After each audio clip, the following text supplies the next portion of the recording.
90 minutes north of Milan, Lake Como is the third largest lake in Italy. Sitting at the foothills of the Alps, its epicenter is a small collection of picturesque towns filled with romantic streets, lakeside walks, castle-top lookout points, and the grandest of villas with their showpiece gardens, some made extra famous since becoming film locations for both Casino Royale and Star Wars.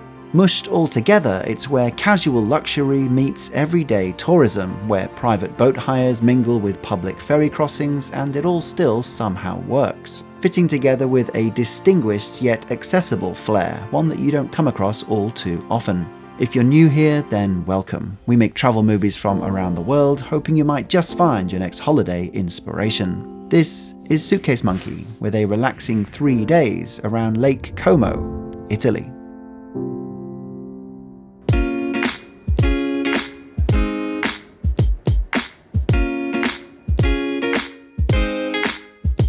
Our arrival into Lake Como was an interesting one. Coming from Venice, it was delayed train after delayed train, resulting with some minor chaos in the middle. So our 1-hour final approach from Milan Central into Varenna Esino station felt like a winning run towards the finish line. But this very wet arrival felt more like a finish line where our friends had already buggered off. As we'd be reminded throughout this late September trip, being surrounded by mountains often means the weather can be all over the place, and over the coming days we were frequently treated to schizophrenic drizzle, which is also the name of my upcoming album. Looking at a map, despite the town of Como itself being placed on the left foot, many of the lake's highlights are centered here, in the Croccial area. And all of these towns connect really well with ferries, leaving every 20, 30 or 60 minutes depending on your destination. Of the three, which we'd all soon be visiting, Menaggio feels the most down-to-earth and peaceful, Bellagio the most popular for shopping, dining and an abundance of accommodation, and Varenna, an attractive hilly town that packs a punch given its relatively small size. And Varenna was where we arrived into, and as the rain already began to clear, we first needed to get a ferry to Bellagio. Since a trainload of people were now all trying to buy a ticket, this was the only time boarding a ferry was overly busy. But we later discovered that just tapping your contactless card or smart device after boarding negated the need to wait in line beforehand, and it's how we got around for the rest of this trip. Either way, 6 hours after leaving Venice, our new home of Bellagio was finally within reach.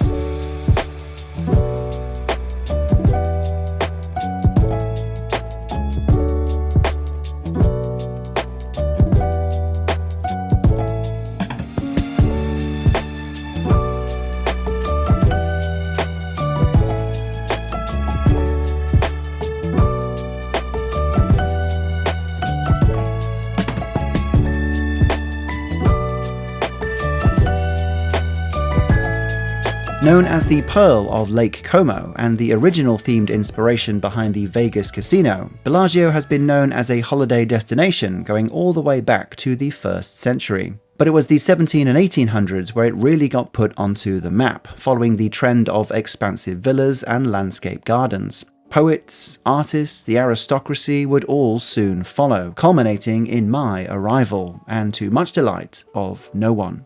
Collectively, over the next 48 hours, we typically take an early morning ferry to another town, explore that town, but then still always enjoy coming back home to wind down. Ultimately, we found Bellagio a great mix of action, with diners, bars, retail, stairways, and window dressing.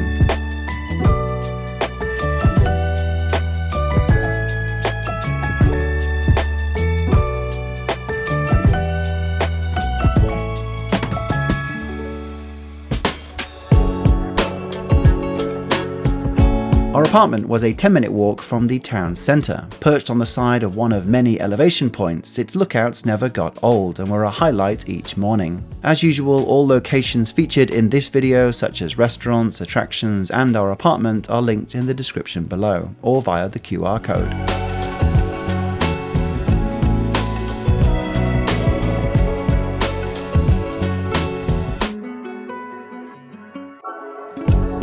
We ended day 1 browsing our first selection of restaurants. The upcoming nights and early mornings in Bellagio were always a lot more peaceful than the peak day tripper time afternoon hours, and does provide a different mood, though I seemingly never recorded a single shot of late night footage, so I was clearly enjoying myself. Coming from Venice, we did find that dining out here to be a little more expensive in comparison. Venice has so many restaurants that competition likely helps keep prices in check, which is why seeing this €20 bowl of soup was a slight shock to the system.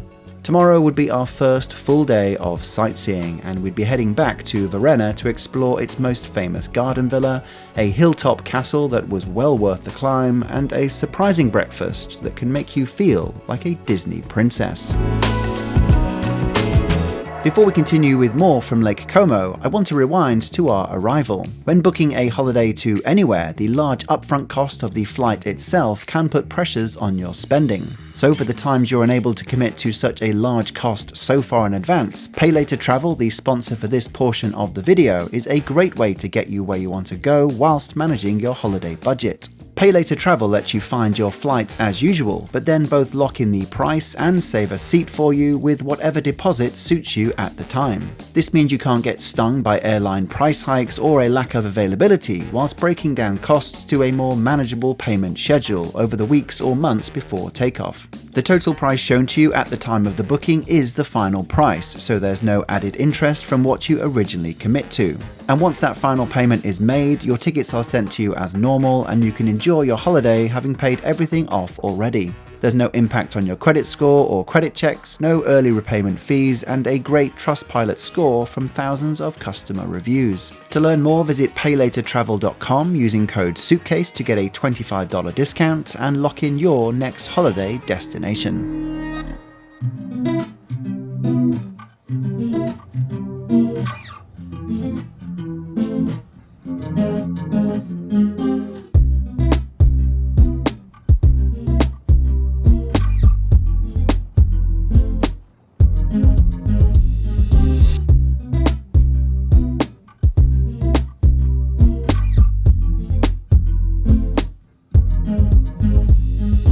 The small town of Varenna was the most romantically charming of the ones we'd visit. After leaving the ferry, its Lover's Walk will gradually take you to the centre, where cobbled streets and staircased alleyways will leave you frequently reaching for your camera.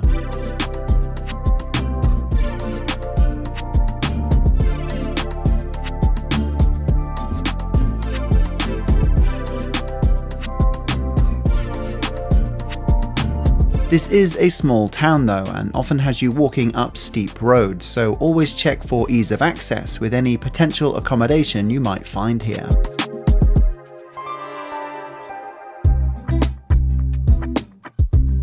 Since we'd taken the 8 AM ferry, we had a good hour before our intended first villa opened up. And without any planning, we soon stumbled upon this lakeside cafe. But a lakeside cafe with a 3.6 on Google Maps, so we sat down cautiously. Given it has over 4,000 reviews online, I assume it's somewhat of a social media suggestion where hype isn't always kept in check. So let me say this. If you're lucky enough to grab a lakeside table, expect no service from your waiter, which they will kindly offer back, and you're happy with your breakfast being cooked, this glorious view will make it the best 3.6 that you can find. Oh, and having these little guys keep you company throughout did make me feel like Snow White. And you can't put a price on that now, can you?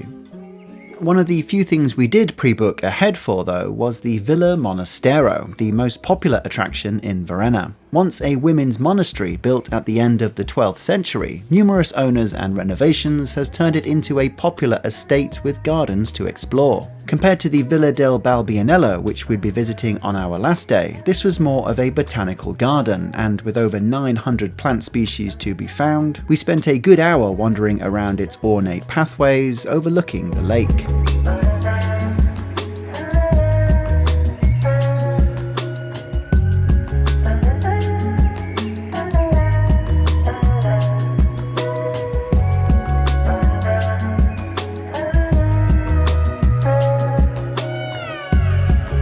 We did, however, feel like the only ones who hadn't brought 3 different outfits, getting a few snaps for the Instagram before changing colours and then doing it all over again. I mean, it is what the 12th century nuns would have wanted, but unfortunately, I'm about as photographic as my passport would have you believe, and Chiaki had come dressed like a ninja. So we made the best of a bad situation and quickly moved on to the town's best hilltop lookout.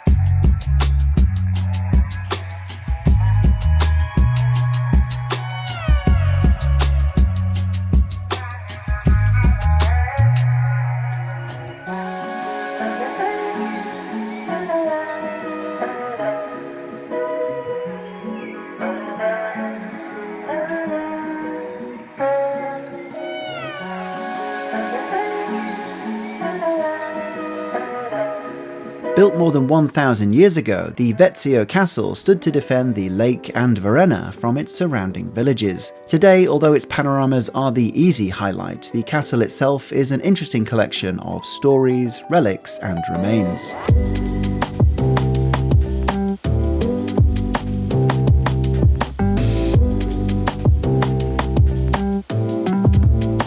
The grounds do also have a playful side to them, with these ghosts littered throughout and also a scary dungeon. Now, I initially entered for comedy reasons alone, and with both the Sloth from the Goonies and Walter White setting the immediate tone, I felt pretty secure in my manhood.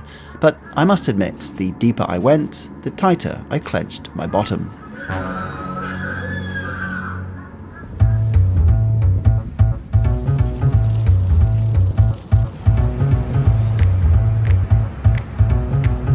Following a 15-minute ferry over to the west side of the lake, we finished our afternoon with a few hours in Menaggio. Of the 3, this was easily the most down-to-earth and best if you want to avoid the day tripper crowds for Bellagio and Varenna, but while still feeling connected to the action. Since the town centre is just a few streets in each direction, if you do have time, there are a couple of relatively easy hikes that take you around the hills and back. We took the shortest one, around 4 kilometres, which turned into a great way to round off the day.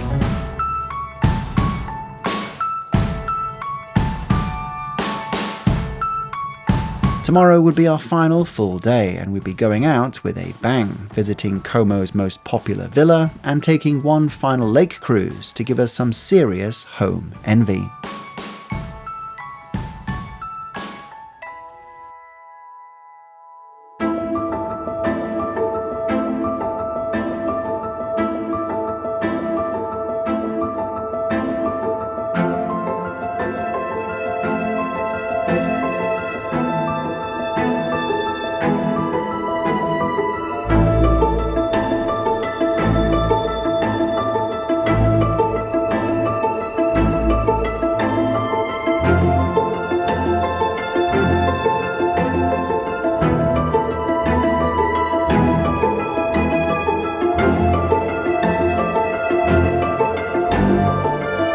Of the many estates you can visit around Lake Como, the Villa del Balbianello is its most iconic. Converted from an old monastery in 1787 by an Italian cardinal, it's hosted writers, scholars and travellers for almost 250 years. It's even where James Bond recovers after that famous torture scene, where he's repeatedly hit right in the Balbianellos. It's also where a young Anakin Skywalker would first kiss and eventually marry Padme. Sorry, I should say spoiler there, he's also Darth Vader too. And Luke's father, actually, who's a brother to Princess Leia, if you didn't know. She marries Han Solo, who then dies in episode 7. Sorry, it's a very long story to be honest, but upshot is this is where all that starts, so you gotta buy a ticket, that's all I'm saying. Geek outs aside, I really enjoyed our time here and it was my preferred villa of the 2, but for balance, Chiaki did prefer the more botanical approach with the Villa Monastero. There is also an option to get more access inside the villa itself, along with a tour guided add-on for around €10 extra, so I'll link the site that we use for tickets in the description below or QR code. As the rain weaved in and out one last time, we partly made our way back through a hiking trail known as the Greenway. Whilst it is 10 kilometers at full length, the Balbianello joins it around the halfway point, so makes for a perfect excuse to see a bit more countryside on your return.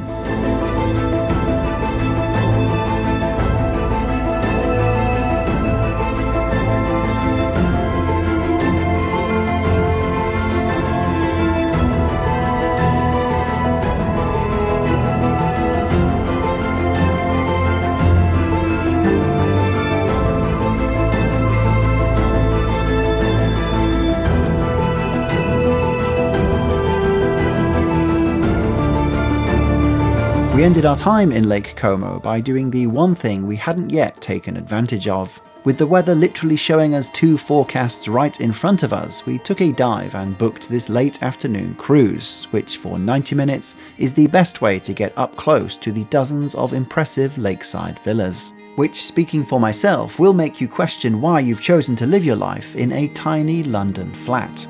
I don't know, but maybe they've got really bad Wi-Fi. It's my only hope.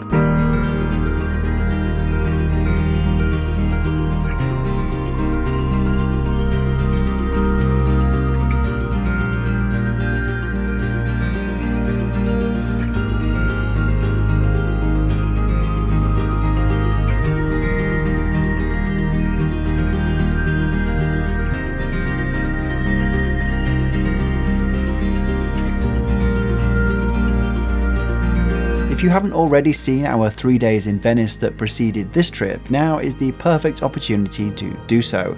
Please leave a like if you've made it this far. There is still so much more to come this year, and as ever, thank you for continuing to watch. Suitcase Monkey.